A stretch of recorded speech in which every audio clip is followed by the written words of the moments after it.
Chargé des chapitres à présent, il s'est organisé ce mardi 28 mars 2023 à l'université du CEPROMAD sous la conduite de son président du conseil d'administration, le professeur émérite Oscar Ntaman Olutu, les défenses publiques des mémoires des diplômes d'études approfondies DEA des 3 apprenants. Cette activité s'inscrit dans le cadre de valoriser l'école doctorale de cet établissement leader en management.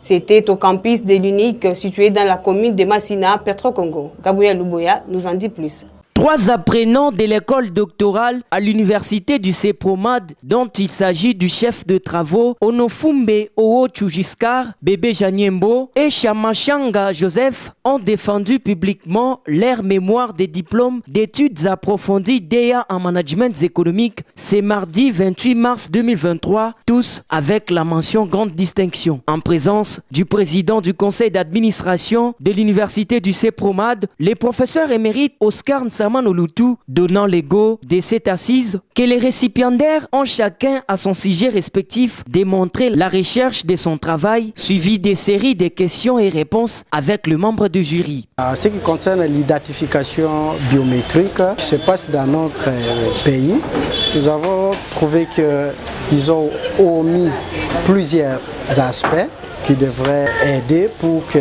l'identification biométrique puisse prendre un sens proprement dit. Parce que ce que nous avons là, nous trouvons que tout ce qu'ils ont oublié là, on devrait le prendre à compte pour qu'on puisse dire que c'est vraiment une identification biométrique complète.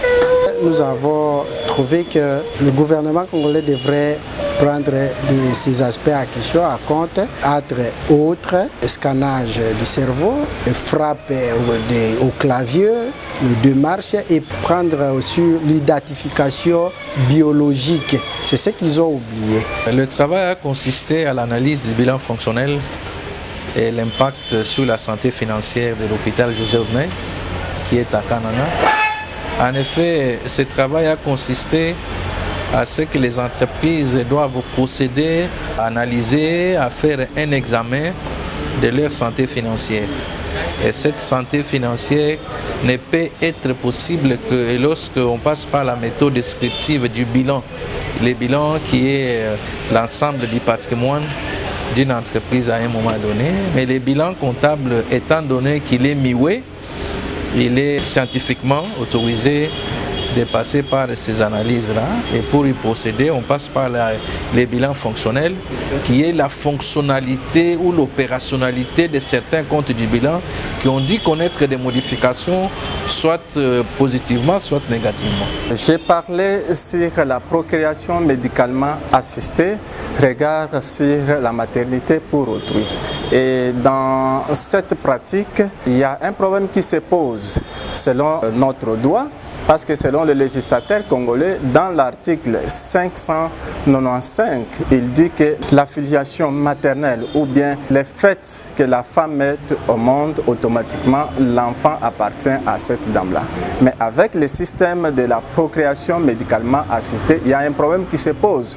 On se retrouve entre les 2 femmes dans le cas de la fécondation in vitro. Et on prend l'ovule pour faire évoluer l'œuf dans l'utérus d'une autre femme. Présent dans la salle, le professeur Jean-Maker Mounzele a signifié la qualité des enseignements doctoraux à l'université du CEPROMAD. Je dois avouer que l'université du CEPROMAD a un travail de qualité. Et quand vous vous rendez compte des échanges entre les membres du jury et les impétrants, vous vous rendez compte du niveau de la scientificité des travaux qui ont été présentés. Et le plus intéressant, c'est que ce sont des travaux qui sont bancables. Donc à la fin, il y a un projet qui sanctionne, ce qui fait que ces projets, ces travaux-là, sont d'utilité publique. C'est ça l'intérêt des travaux. Et ça, c'est une spécificité du CEPROMAD. Ce ne sont pas toutes les institutions universitaires qui le font ici, mais ici, c'est vraiment une marque, je dirais, une marque déposée du CEPROMAD. À la fin de la cérémonie, les récipiendaires ont été conférés des insignes de l'UNIC par les présidents du conseil d'administration de l'université du CEPROMAD, les professeurs émérites Oscar Ntaman Olutu.